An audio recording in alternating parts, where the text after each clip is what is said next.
ഈ പെട്ടിയിലുള്ള സാധനങ്ങളുടെ വില എനിക്കേ അറിയൂ. അങ്ങനെ എന്നെ ചതിക്കാൻ ആർക്കും പറ്റില്ല. ഇനി ചതിച്ചാൽ ഞാൻ ശപിക്കും. ഞാൻ ഭദ്രകാളിയാ.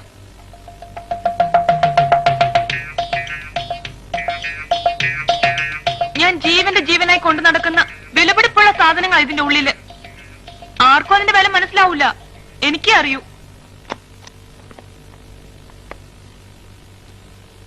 ചെറുപ്പത്തിൽ എനിക്ക് 3 വയസ്സുള്ളപ്പോഴാണത്രേ ആദ്യത്തെ പല്ല് മുളച്ചത്. അതിനു മുൻപ് ഞാൻ പല്ല് തേക്കാൻ വേണ്ടി വാശി പിടിച്ച് കരയുമായിരുന്നു അത്രേ. 3 വയസ്സ് കഴിഞ്ഞ് 2 മാസമായപ്പോ പെട്ടെന്ന് എനിക്ക് 4 പല്ല് വന്നു. അത് തേക്കാൻ വേണ്ടി എന്റെ അച്ഛൻ എനിക്ക് ആദ്യം വാങ്ങിച്ചെന്ന ബ്രഷ ഇത്. കൊള്ളാമോ?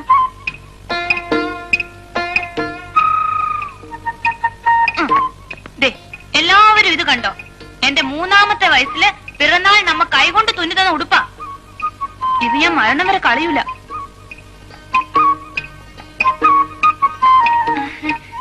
ഞങ്ങളുടെ തറവാട്ട് പറമ്പിന്റെ അതിരില് തേൻകിനിന്ന് ഒരു മാവുണ്ടായിരുന്നു എന്ന് ഞാൻ സുധാകരനോട് പറഞ്ഞിട്ടില്ലേ? പറഞ്ഞിരുന്നു. അതിന് ഒരു ദിവസം പണിക്കിരങ്ങൾ വീട്ടിൽ വന്നപ്പോ അതിന്റെ ഉച്ചയിൽ ഒരു മാമ്പഴം കണ്ടു. എറിഞ്ഞു വീഴ്ത്താൻ പറ്റുമെന്ന് പണിക്കിരങ്ങൾ എന്നോട് ചോദിച്ചു. പറ്റുമെന്ന് ഞാനും പറഞ്ഞു. ജീവിതത്തിൽ ആകെപ്പാട് ഒരു മാങ്ങയ്ക്ക് ഞാൻ കല്ലെറിഞ്ഞിട്ടുള്ളൂ. ആ കല്ല ഇത്. എങ്ങനെയുണ്ട്? പണിക്കരെ, ഇതിന് അരവട്ടല്ല, മുഴുത്ത വട്ട് തന്നെ.